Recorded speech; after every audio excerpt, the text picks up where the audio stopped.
tengo el honor de hacer la presentación de Daniel Coronel, un periodista que todos conocemos, y paso a hacer una breve reflexión al respecto. Estamos aquí reunidos para honrar una profesión que es mucho más que un oficio. Es una misión y a menudo un sacrificio para muchos de sus oficiantes. En un mundo donde la desinformación, la polarización y la corrupción y la violencia amenazan la estabilidad de nuestras sociedades, de nuestros países. La labor de los periodistas es en este aspecto más vital que nunca. Y es precisamente para reconocer esta labor que la Asociación Interamericana de Prensa instituyó hace mucho tiempo el Gran Premio a la Libertad de Prensa, el más antiguo de los que he otorgado. Lo ofrece hace 71 años. Este premio, creado en 1954, no fue concebido como un simple reconocimiento, sino como un testimonio del compromiso de aquellas instituciones e individuos que han consagrado sus principios profesionales, éticos, al periodismo. Esa tarea esencial que consiste en seguir informando con coraje, incluso frente al riesgo. A lo largo de su historia, este galardón ha rendido homenaje a la valentía de periodistas como la argentina Magdalena Ruiz, Guiñazú, la colombiana Judith Bedoya, el estadounidense entrañable y amigo de nosotros, Robert Cox, así como a los periodistas independientes cubanos que contribuyeron denunciando desde la cárcel o el trabajo póstumo de colegas mexicanos asesinados por sus indagaciones sobre el poder. Y es en este espíritu que creo que hoy nos sentimos orgullosos de entregar nuestra más alta distinción a un periodista cuya trayectoria es el vivo reflejo de estos principios. Nos referiremos a Daniel Coronel. Daniel es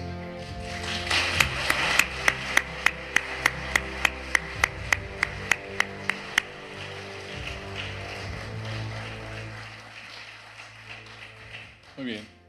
Daniel es un perseverante periodista de investigación y líder de opinión cuya trayectoria ha marcado un antes y un después en el prisma de América Latina. Es un símbolo de un acercamiento, de un compromiso, de una mirada. Su impacto se ha sentido desde múltiples frentes, como reportero en su natal Colombia, como director de noticias en cadenas como Noticias RCN y Noticias 1, como fundador de medios influyentes como el portal Los Danieles y el semanario Cambio, y actualmente como presidente de Noticias de Univisión, una de las cadenas más importantes de Estados Unidos. Su trayectoria ha estado guiada por una búsqueda incansable de la verdad, al revelar algunos de los mayores escándalos de las últimas décadas, desde el vínculo entre el narcotráfico y la política en su país, hasta las investigaciones de alto impacto que involucraron al expresidente Álvaro Uribe. Este compromiso con la verdad lo llevó a ser reconocido durante 16 años consecutivos como el columnista más influyente, más leído entre los líderes de opinión en Colombia. Por esa misma integridad, esa misma integridad le ha tenido un costo para su trayectoria profesional y también para su vida personal. Su trabajo de denuncia ha provocado múltiples amenazas que lo obligaron a un doloroso exilio en 2005. Aún así, ninguno de ellos logró silenciar su voz ni quebrantar su determinación de seguir informando. Es un honor para la CIP y para mí en particular reconocer a Daniel Coronel, quien ha personificado los valores que defendemos. Daniel no solamente ha sido informado, sino que ha inspirado a generaciones completas de periodistas en su país y fuera de su país. No ha claudicado ante la intimidación, ni a ser riguroso y a recordar que nuestra única lealtad es con la verdad y con nuestra sociedad. Por su extraordinaria carrera y su firme compromiso con nuestra profesión, es un honor, reitero, concederle en nombre de la CIP el Gran Premio a la Libertad de Prensa 2025. Felicidades, Daniel.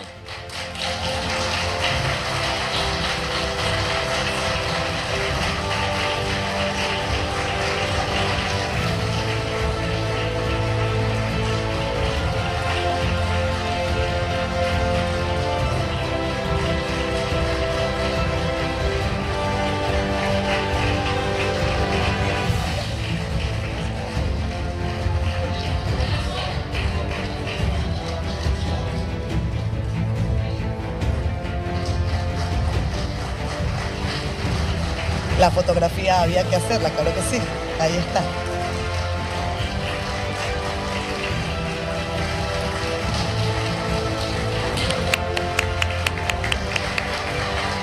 Con aplausos de pie. Felicidades, Daniel.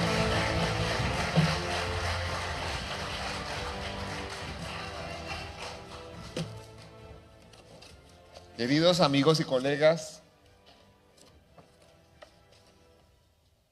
quiero agradecerles de todo corazón este premio tan honroso como inmerecido. Preparándome para esta ocasión, revisé algunos de los discursos de los ilustres colegas que recibieron esta inmensa distinción en los últimos años y noté que algunos dedicaron este momento inolvidable a sus familias, a sus compañeros de trabajo, a quienes fueron sus mentores en el oficio o a sus medios. En cambio yo, que por naturaleza tiendo a llevar la contraria, quiero dedicar de manera ferviente este gran premio a la libertad de prensa 2025 a una bala. Sí, a la bala de la que escapé hace unos años y que se quedó esperándome gracias a una persona que hoy está entre nosotros. Para relatarles esta historia, debo empezar diciéndoles que en Colombia, donde he desarrollado la mayor parte de mi carrera, un poco más de la mitad, ser periodista y estar amenazado han sido casi sinónimos. La amenaza es algo que uno recibe prácticamente al mismo tiempo con la libreta y la pluma. Por eso, muchos reporteros de mi generación nos acostumbramos a vivir con las amenazas hasta el peligroso límite de volverlas normales. Hemos visto caer asesinados a 169 periodistas en Colombia, de acuerdo con las cifras de la Fundación para la Libertad de Prensa.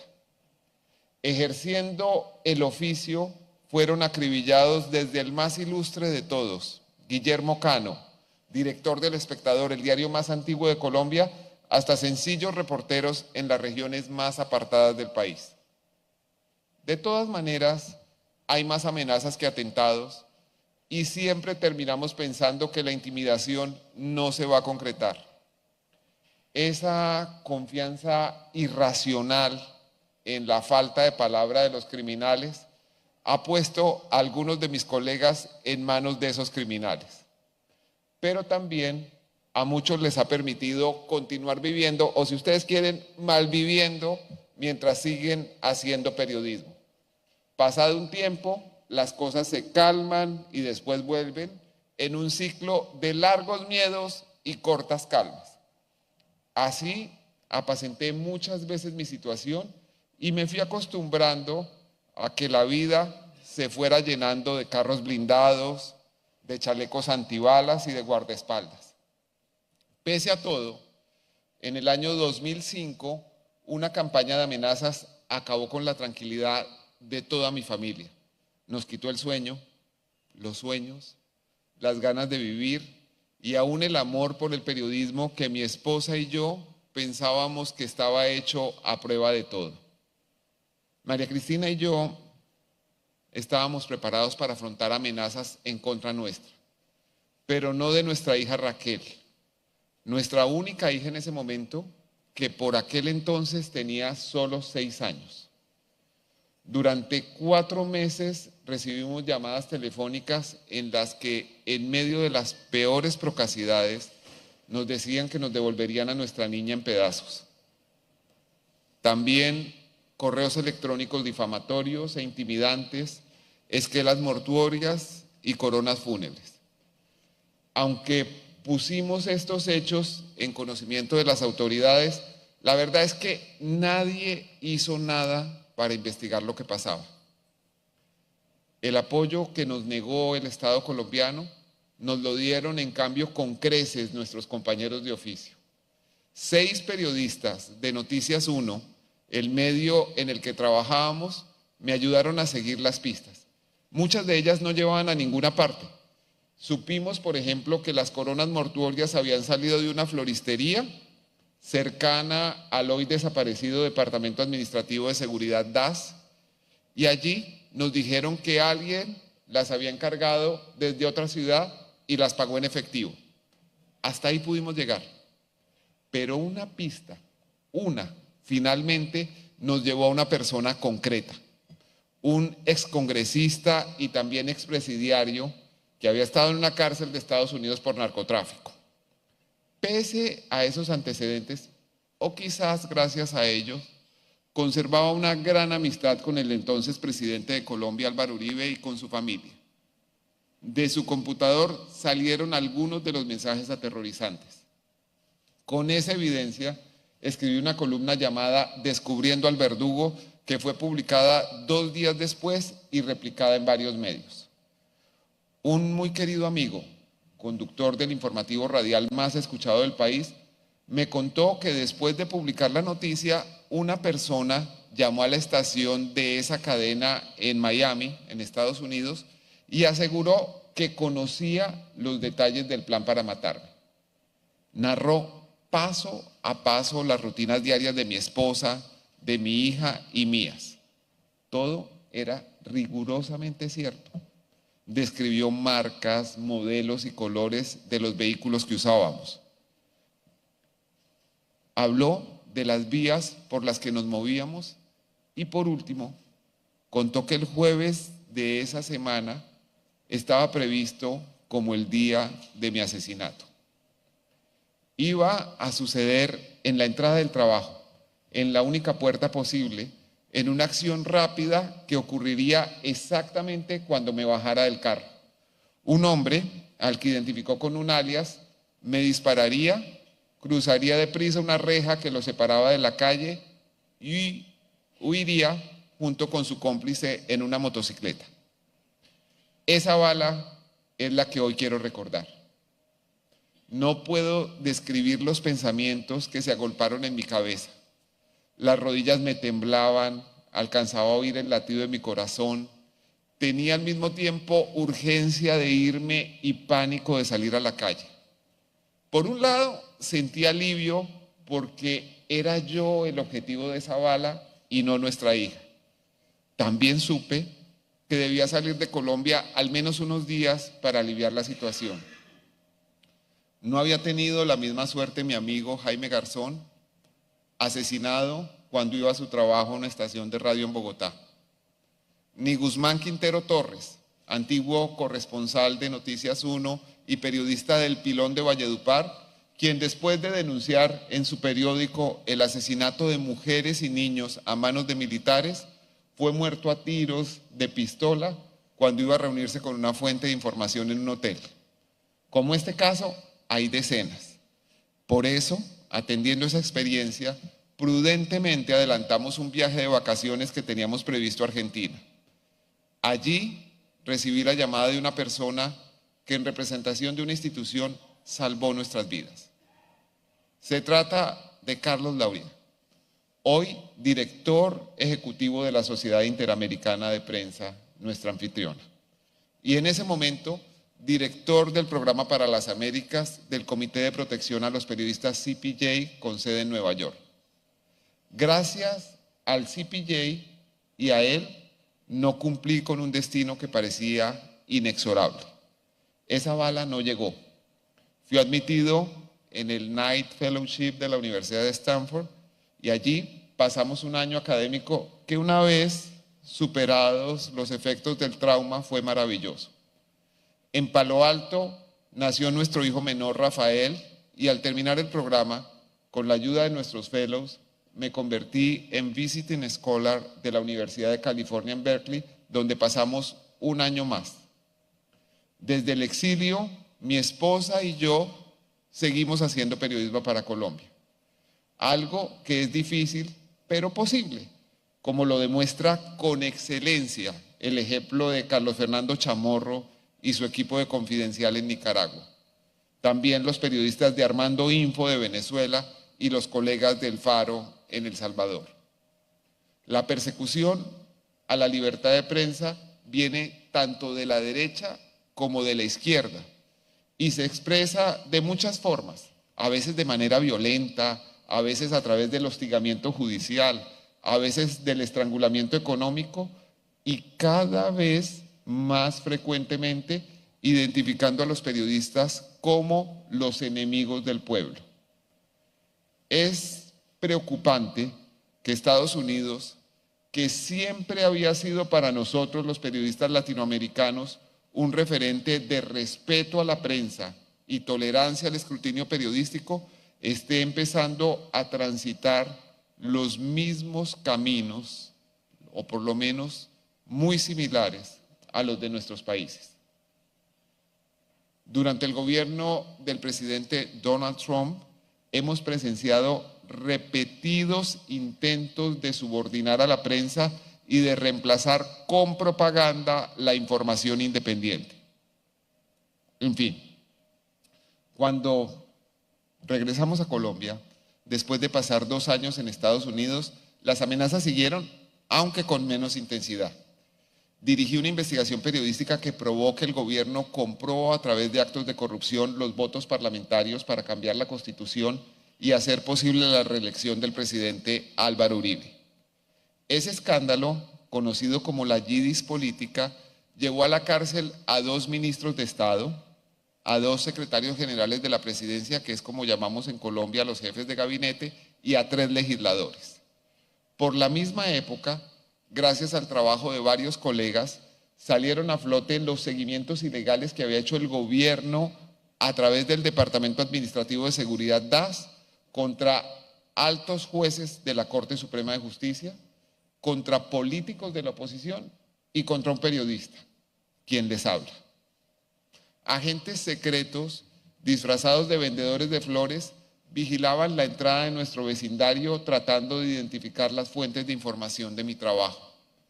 Nos seguían a donde quiera que íbamos e incluso estacionaron por muchos días frente al edificio en el que vivíamos una unidad de escucha mimetizada en una camioneta de lavandería.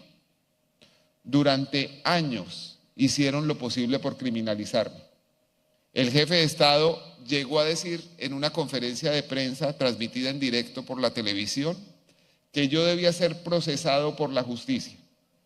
Como no pudieron encontrar algo que les permitiera convencer a un juez, emprendieron campañas de desprestigio. Así es que no solo escapé de una bala, sino que estuve cerca de correr la misma suerte de José Rubén Zamora, fundador del periódico en Guatemala, a quien una cuestionable fiscalía de ese país ha mantenido preso por más de 3 años. Si obedecieran la ley, deberían liberarlo, pero lo que le cobran es su incansable lucha contra la corrupción en Guatemala. Espero que José Rubén Zamora pueda estar pronto de regreso a la libertad, al periodismo y a su familia. En estos momentos pienso también en Gustavo Gorriti, fundador de IDL Reporteros en Perú. Hace unos pocos días, el alcalde de Lima, Rafael López Aliaga, declaró que este colega ejemplar había que cargárselo en una abierta invitación a atentar contra él. Queridos colegas, es necesario respaldar a este extraordinario periodista de investigación que ha sufrido innumerables persecuciones. La prensa del continente debe acompañar a Gustavo Gorriti. También quiero recordar a los periodistas que trabajan para la comunidad hispana en Estados Unidos y muy especialmente a mis queridos colegas de Televisa Univisión. Me recibieron como uno de ellos ya hace 15 años y he vivido a su lado, y gracias a la generosidad de la empresa, 2 periodos enormemente gratos y productivos del más reciente exilio. Es importante que reiteremos los principios en este momento en que nuestro bello idioma, el español, se ha convertido para algunos en Estados Unidos en un indicio de sospecha. Todos los hispanos en Estados Unidos tienen derechos, aunque no todos tengan papeles. Es determinante que los nuestros sepan que la Constitución los manda, pero también los ampara, que ninguna discriminación es admisible y que el periodismo está ahí para informarlos y para ayudarles a tomar mejores decisiones. Al mismo tiempo, es importante que todas las voces quepan en nuestros medios, incluso aquellas que pueden contrariar lo que pensamos. Siempre va a ser más fácil defender la libertad de expresión de aquellos con quienes estamos de acuerdo. El reto consiste en oír con atención y contextualizar los puntos de vista de quienes piensan de otra manera. Somos servidores públicos y no podemos, a nombre de la democracia, convertirnos en censores de aquello que no nos gusta. Sea este el momento de rendir homenaje a más de 240 periodistas asesinados en Gaza. Además de acabar con sus vidas, querían dejar al mundo a oscuras, sin información sobre lo que allá sucede. Por convicción, defenderé siempre el derecho a la existencia del Estado de Israel, que debe coexistir pacíficamente con un Estado palestino. El terrorismo de Hamás debe ser universalmente condenado y la justicia internacional debe juzgar y castigar a los israelíes responsables de crímenes de guerra cometidos contra civiles en Gaza. Muy queridos colegas, en esta época de redes sociales y de populismos de izquierda y derecha, vivimos bajo la impresión de que mucha gente no quiere información sino doctrina, que muchos ciudadanos de hoy ansían escuchar solamente el eco de sus propios prejuicios y rechazan cualquier postura que los cuestione. El periodismo, nuestro oficio, tiene la obligación de buscar la pluralidad. Eso que hasta hace años era un axioma, se ha ido tornando en postura impopular. No podemos trabajar para el aplauso, ni debemos temer los insultos que llegan cada vez que uno dice algo que no es popular. El periodismo no está para sumarse a las tendencias mayoritarias. En ejercicio de nuestro sagrado deber de escepticismo, tenemos que desafiar esas tendencias. Finalmente, con el favor de ustedes, quiero dedicar unas palabras a mi familia. A María Cristina, mi esposa, mi confidente, la razón de mi vida. Que este día tan especial sea la ocasión para expresarle mi gratitud por todo lo que hace por nosotros y también por su abnegación, por haber luchado contra la angustia, el miedo, la enfermedad y el dolor, por la generosidad de haber dejado atrás su brillante carrera para regalarle a nuestros hijos la oportunidad de crecer en un entorno más tranquilo. Por cierto, Raquel, la niña que sufrió las amenazas de muerte por cuenta del trabajo de sus papás, la que temíamos que pudiera estar en la trayectoria de esa bala, creció. Ha salvado su vida varias veces. Se convirtió en la primera persona hispana en 150 años en presidir el periódico de su universidad, de Harvard Crimson, una posición en la que la antecedieron, entre otros, 2 presidentes de Estados Unidos. Ahora está empezando su carrera periodística en la cadena NBC. Rafael, nuestro hijo menor, ese dulce fruto de nuestro exilio, que hoy no pudo acompañarnos porque tiene deberes académicos, inició hace pocas semanas su carrera universitaria. Todos auguramos que su inteligencia y sensibilidad le asegurarán una vida exitosa y feliz. A ellos 3, a la Sociedad Interamericana de Prensa, a ustedes, queridos amigos, y a esa bala que por fortuna no llegó, les doy las gracias por haber llegado hoy a vivir juntos este extraordinario día en Punta Cana.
Era imposible no traer a la familia de Daniel a este escenario. Felicidades, Daniel.